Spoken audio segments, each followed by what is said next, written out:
another inspiring episode of Inspirational Chat with me, your host, Emmanuel Donko. A platform where we interact with young leaders who have made an impact in the life of others. Today, I'm honored to have an amazing Ghanaian radio and TV personality, voice-over artist, and an entrepreneur who is passionate about music, building businesses, arts, and travel. But before that, we'd like to go for a quick commercial break. We'll be right back.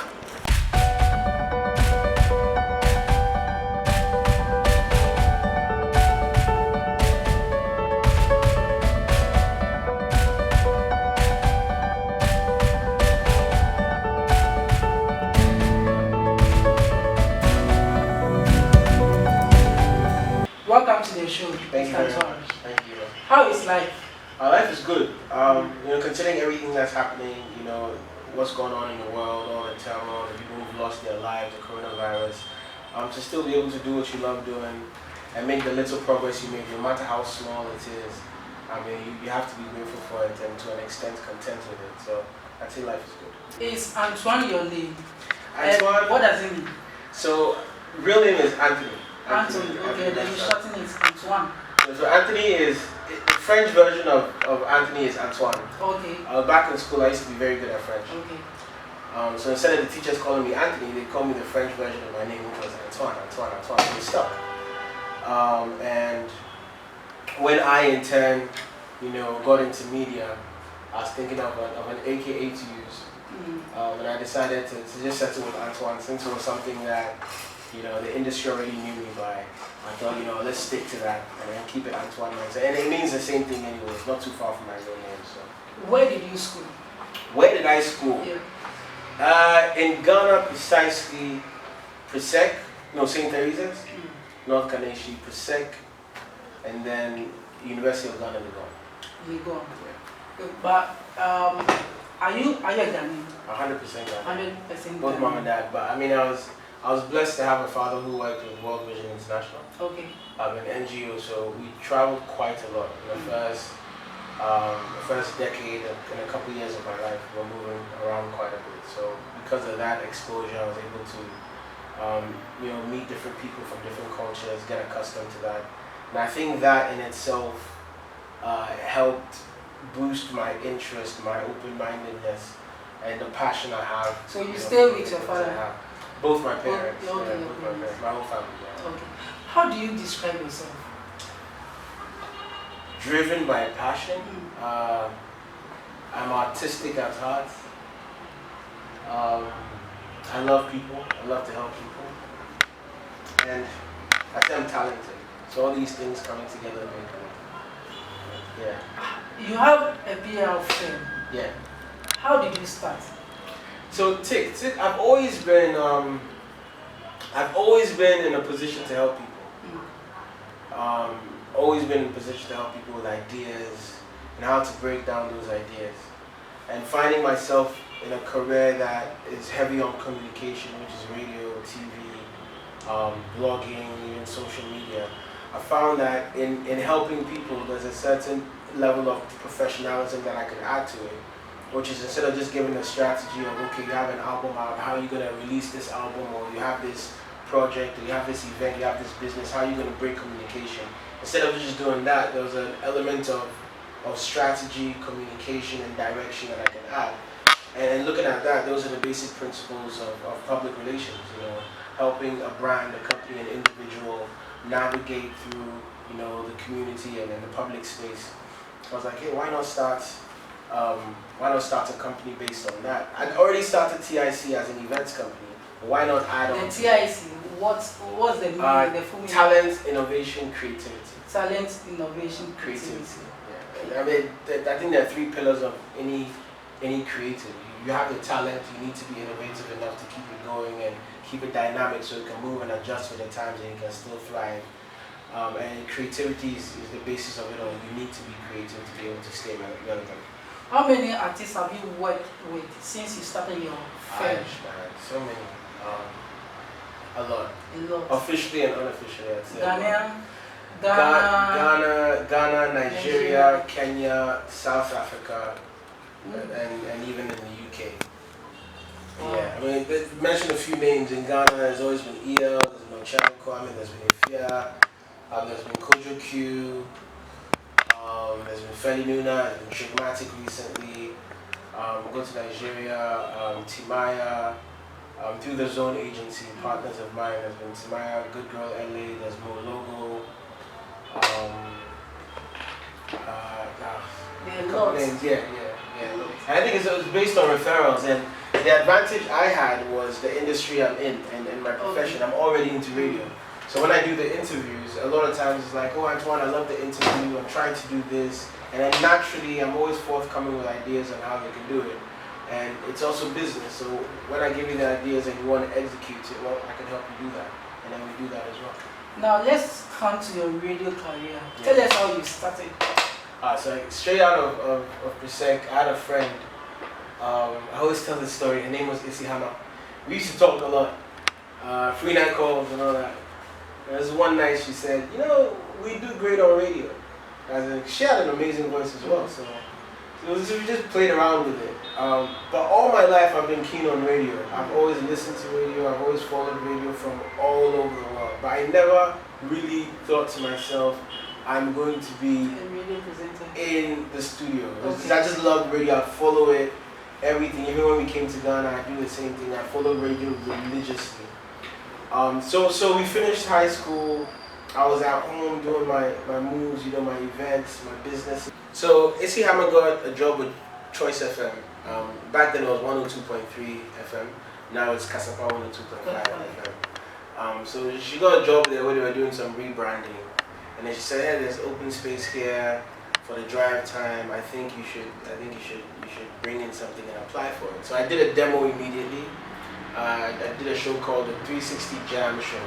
Because by then my name was Antoine 360. So I did the show, brought it, they loved it, they said I should come in. And I did a 1-month internship there. Then I had to go to Legon. And the times didn't favor Legon, because as a first year there's so many things you need to sign up to and follow through with. So I had to stop going. But at the same time, my friends and I had come together and we decided to do a weekly radio show called 233 Live. So we did that as well, and we sent it to Vibe FM. That's Vibe 91.9 FM then, which became Live 91.9 FM. So we did that show, we sent it to Vibe, they loved it, and they gave us a Saturday slot. And eventually there was space during the drive time, and then I signed up for that. They told me, Antoine, come and sit in for, I think her name was Akosia, on the drive time. It was called the Traffic Jam Show by then. And I said, hey, why not? And I did it, they loved it. They were like, you know what, we'll keep you. And that's how, my radio career started, from a very prime position. Doing a Saturday show, straight into the drive time show, and then so on and so forth. And this will be my 11th year in radio. Wow, 11th year. Yeah. It has been on the same dial till recently. Okay. But yeah. Now talking about Live FM. Live FM is now Live Extra. Yeah. Tell us more about the digital platform. So radio has been changing for years. It's always been changing, and I mean, from being a child till now, I've always had the privilege of being in the forefront of that change, of seeing the change that the radio industry has gone through outside in Europe and in the States, and then comparing it to what we have here, and observing and learning at the same time. So throughout my radio career, I've always tried to be one step ahead. So I started doing podcasts really early because that became a huge thing. This was back in 2010, 11 there. And now podcasts are a huge thing as well. So it's about, evolving with the industry you're in. And digital is, everybody knows it now. It's the new thing now more than ever because of Corona. And then what we did when Live 91.9 FM was being sold is we took a look at our digital footprints, our listenership online, and we realized on average we're having about 2,500 listeners every day online. But it doesn't hit you because we're so focused on the FM and terrestrial radio. So why not tap into that market of our online listeners and amplify it by just fully concentrating online and creating a service that would serve our online listeners like never before? Because hey, FM is phasing out in different parts of the world, so why not take that huge step and do that 100%? Like, many stations are doing digital. You know, they're doing Facebook streams, they're doing YouTube streams, which is great. But it's still balanced. But this is us saying no, we're going fully digital. We're taking on the streaming market, and we're gonna create a footprint there, and that's what we're doing with Live Extra.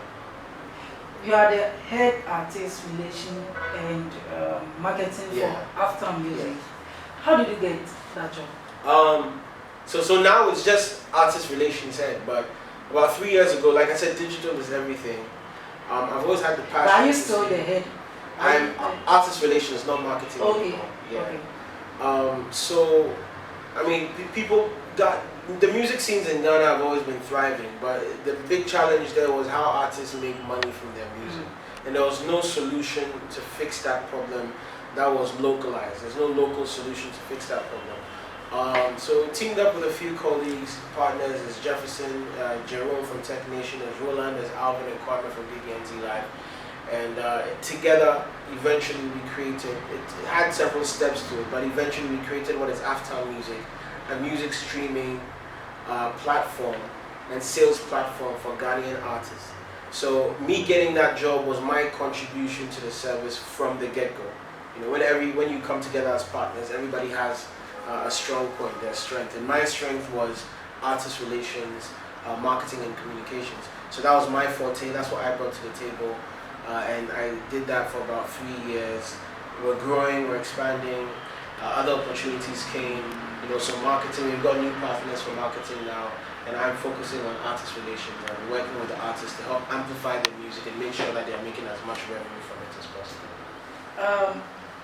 About, I think, last 4 months or so, you tweeted about some Ghanaians complaining about the music industry. Yes.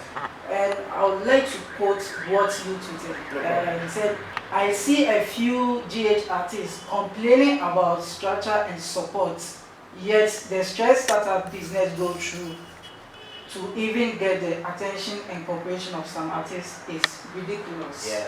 Yeah. What is your take on the ideal behavior of our artists? We're not as proactive as we should be. I'd say we're way better now because of the new crop of artists than we were before. But there's a certain level of comfort that a lot of our artists feel. There's a certain go-getting spirit, this hustler mentality, this always pushing to get out there, take advantage of every opportunity that we lack to a certain extent. And then that's what gets you frustrated when a lot of people say you're trying to help the industry, you're trying to help artists, but there are too many barriers, too many excuses, and just not enough energy from them to make it thrive. Not all of them, some of them. And it has gotten better. But it's a fundamental problem. We're not as aggressive as we should be in the industry. And that's where that came from. But I saw a lot of people complaining. Yeah. And the same people I saw complaining are people that I've approached before. That I've heard people have approached and you got negative responses. So why are you complaining when the opportunity has been set before you and you've rejected or frustrated the person giving you that opportunity? Do you think the government is supporting the music industry now? I don't think that the government has. I think they're doing what they think they can, but I feel there's a loophole there. I mean, they need people in there that understand what the music business is today. Because you listen to a few of them speak, and then you realize they're still 3 years back. Like the industry has moved so much forward, and the things they're talking about, the things they're referencing, just way back, like, do they know what they're saying? And I feel that's the loophole there. I mean, FPP read their manifesto helping the creative industry a few months back, and then they spoke about building studios to help artists. And if you are in the industry, you realize that studios are defunct now. Yeah. People hardly go to studios anymore to record, because all you need is your microphone, your laptop, the sound engineer sends you the beat, you record your verse, you send it back to them.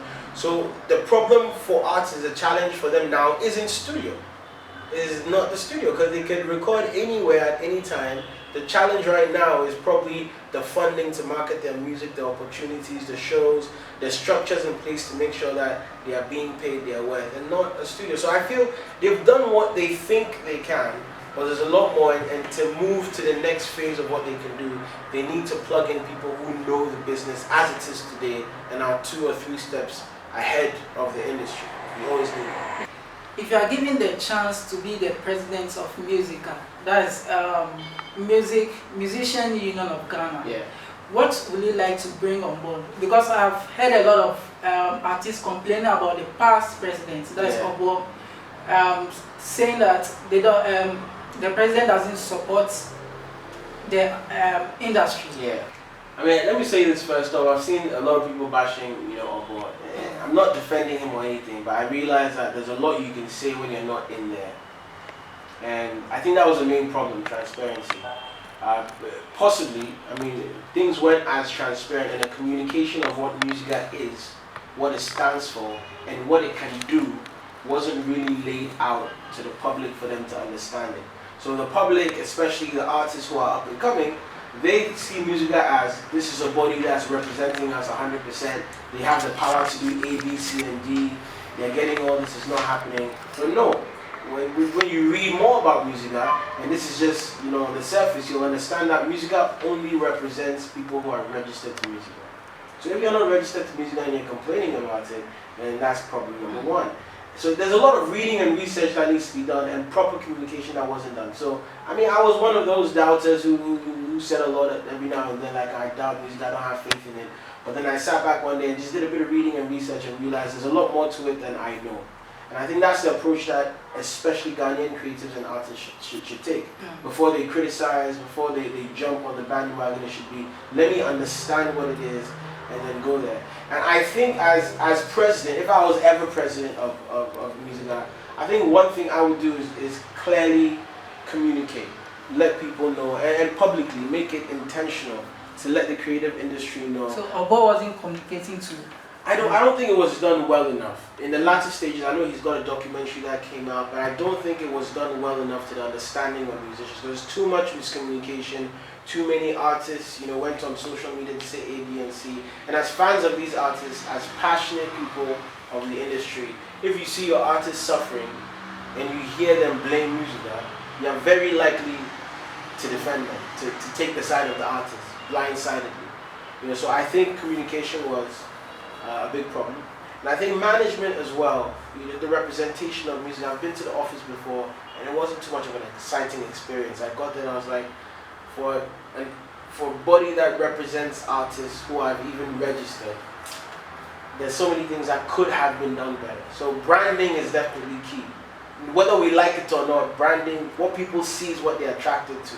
So branding Musica is key. No, you communicate well and then you brand well. So once somebody steps in the Musica office, it's attractive to any artist to actually sign up. I think those are the two things that really weren't done well. So branding is key, communication is key, and then fighting for the structures on behalf of the registered members. Working with Gamero to break things down, working with music streaming services to break things down. And I think the current management or leadership of Musica have made steps in that regard when it comes to working with third parties who are all involved in the music industry to make things better. But personally, those are three key areas that I would definitely work on if I was in the leadership of Musica in the world. Who is your favorite artist in Ghana? It's just hard, man. I can't pick a favorite. I can't. You can't? I cannot pick a favorite. I just love music so much. But do you have any favorites? Man. I have loads of favorites. Lots. I mean, really mention depends. 3 or 2. I'd say Ifya is definitely one of my favorites. Ifya. Because of her, and my love for an artist goes beyond just their music. It's what they represent to us in an industry. And I think Ifya opened the door of Afro soul and neo soul, and then she was bold enough to do that at a time where it wasn't popular. And because she did that, you have the likes of Yaya, Abdulmas, Sina Soul, and all these other artists that cropped up after.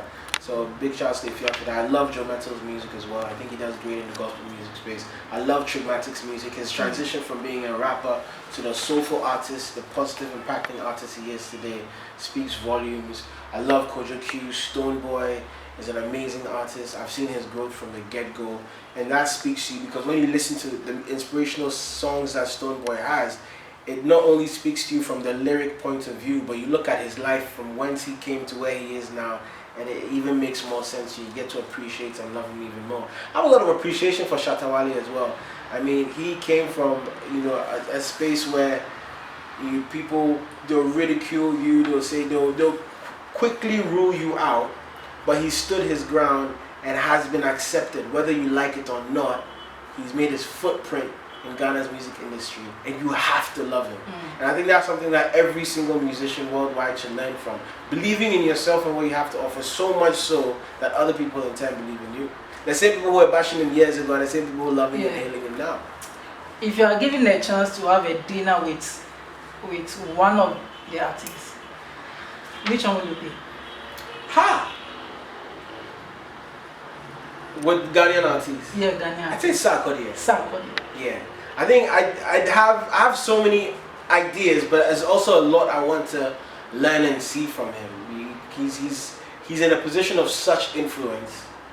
He's had this consistent, relevant state of mind and art in the last decade and more. And I'd love to tap into that and learn from it, and also share what I have for him as well. So I think it would definitely be something. Do you have any upcoming projects? Yes. And with regards to what exactly? And radio. Radio Live Extra. And anybody watching right now, I'd say download the Live Extra app. It's very important. It's the new chapter of radio in Ghana. I love what our guys are putting together. So download the Live Extra app. With Aftown Music, there's a new platform. It's the Aftown app itself. It's easier for artists to navigate. It's easier for artists to upload and manage their music, and it's even easier for artists to make money from their music now more than ever. So people should look out for that as well. And I mean, a lot of what I'm working on right now is centered on creating a flow within the industry that makes things easier for people within the industry in Ghana and people outside of the Ghanaian industry who want to come in. That's a lot of what I'm focused on. So yeah, I'd say I'll leave it at that. What are your advice for the youth out there, especially the upcoming artists? Well, I would say read as much as possible. When I say read, I don't mean go and read a book about music or so, but pay attention to what's going on social media especially. There are so many people you can follow to tap into knowledge from and learn from. So me saying reading, I mean learn about your industry as much as possible. I mean, coming to work today, I was listening to this podcast, from a music business entrepreneur in the States, and he said something that's so true. A lot of upcoming artists, they come to you and say, I need a manager, I need this, when really what you need is advice or insight into the industry.